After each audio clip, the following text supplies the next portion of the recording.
Tan-awa ra guding viral nga murag makamatay. Kana bang gitawag nga buwis buhay, mauni ang sitwasyon sa teachers sa usa ka IP school sa Sarangani.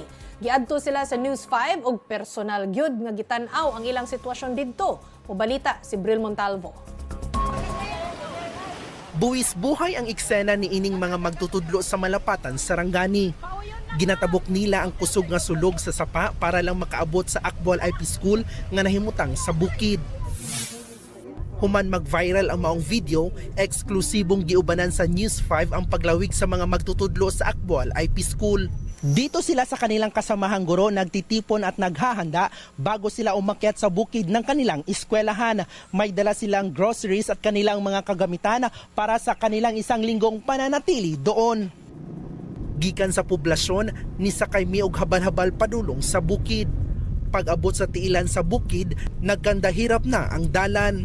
Puro lapok tungod sa sagunson nga pag-ulan. Pila kahigayon sabing minaog sa habal-habal aron mamaktas. Matapos ang ating higit 3 oras na biyahe mula doon sa poblasyon ng Malapatan, ay nandito na naman tayo sa Canlaan River kasama ang mga guro para puntahan na doon sa kanilang eskwelahan kung saan sila na destino. Nasa 3 hanggang 4 na oras pang lakaran bago tayo makarating roon. Bisan pa man buwis buhay ang pagtabok sa kusog nga sulog sa sapa, madasigon gihapon kining ginabuhat sa mga magtutudlo para sa mga nagahulat kanila nga mga estudyante sa bukid. Ginagawa namin yung best namin as a teacher po, makapagturo po. Literal kasi lango yun. Kinakaya naman kasi parang ano na yun, parang normal na sa amin. Moabot sa 4 ka sapa ang ginatabok sa mga magtutudlo padulong sa eskwelahan. Gawas pa ang kapinupat sab ka oras nga binaktasay. Nandito tayo ngayon sa ilog at nasa 2 oras na tayong naglalakad at hanggang sa ngayon may 1 oras pa tayong lalakarin hanggang maabot natin ang paaralan. Human ang kapinpito ka oras nga biyahe, nakaabot namin sa Akbual IP School.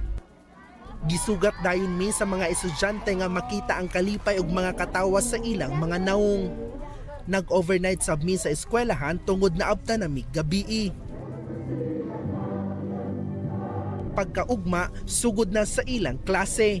Anaa sa 200 ang mga estudyante sa Akbual IP School gikan kinder hangtod grade 6 nga gikan sa tribong Blaan. Dako mig pasalamat sa ilaha ang ilang paningkamot, dako kaayo ma'am. Unya mag-antos sila nga musaka o mag-antos yun sila nga paguli nila gabi ulan, mag-antos sila nga musaka dire sa mua tungod sa among mga anak. Panawagan karon sa eskwelahan nga makaangkon og nindot nga dalan og maayong supply sa kuryente tungod dili makaya sa ilang solar panel. Hangyo sab nila ang dugang school supplies ug matukuran og high school sa umaabot nga panahon ang ilang lugar. Nakikita po nila yung aming sitwasyon. Kung ano ang maitulong nila sa amin para mas maganda yung pagtuturo namin sa mga kabataan. Ako si Bril Montalvo para sa One PH.